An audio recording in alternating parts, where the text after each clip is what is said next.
최근에 기온이 높아지면서 비브리오 폐혈증균 검출 시기도 빨라지고 있습니다. 비브리오 폐혈증은 바닷물의 온도가 상승할 때 집중적으로 발생하는 만큼 주민 여러분들의 각별한 주의가 필요한데요. 태안군 보건의료원 감염병 대응팀 김지영 주무관 전화 연결해서 예방 수칙 관련된 이야기 자세히 나눠보겠습니다. 주무관님 안녕하십니까? 안녕하세요. 태안군 보건의료원 감염병 대응팀 김지영입니다. 예, 태안군에서 지난달 중순 비브리오 폐혈증균이 검출됐다고 하는데요. 먼저 이 소식부터 전해주실까요? 네, 지난달 18일 충남보건환경연구원에서 채수한 남면 청포대 바닷물에서 비브리오 폐혈증균이 검출됐습니다.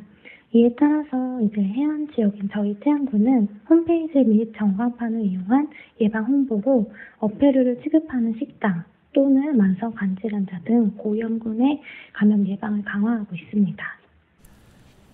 네, 주민분들도 경각심을 가지셔야 할 것 같은데요. 매년 비브리오 폐혈증 감염 사례가 발생하고 있다고 들었습니다. 어떤 감염병인지 자세한 설명 부탁드리겠습니다. 네, 비브리오 폐혈증은 비브리오 폐혈균 감염으로 발병하는 제3급 법정 감염병입니다. 비브리오 폐혈증은 해수 온도가 18도 이상 상승하는 5월, 6월에 시작해서 8, 9월에 집중 발생하고 있습니다. 주로 어패류 섭취 또는 피부에 상처가 있는 경우 바닷물 접촉에 의해 감염이 되고 특히 만성 간질환자, 당뇨병, 알코올 중독자 등의 기저질환을 가진 고위험군에서 발생할 경우에는 치사율이 50%까지 높아지기 때문에 주의가 필요합니다. 네, 그렇다면 비브리오 폐혈증에 걸렸을 때 나타나는 증상이 궁금하고요. 예방 수칙도 있다면 좀 짚어주시겠습니까? 네, 비브리오 폐혈증 감염 시 발열, 혈압 저하, 복통, 구토, 설사 등의 증상이 관찰되고 발진, 부종, 수포 등의 피부 병변이 나타납니다.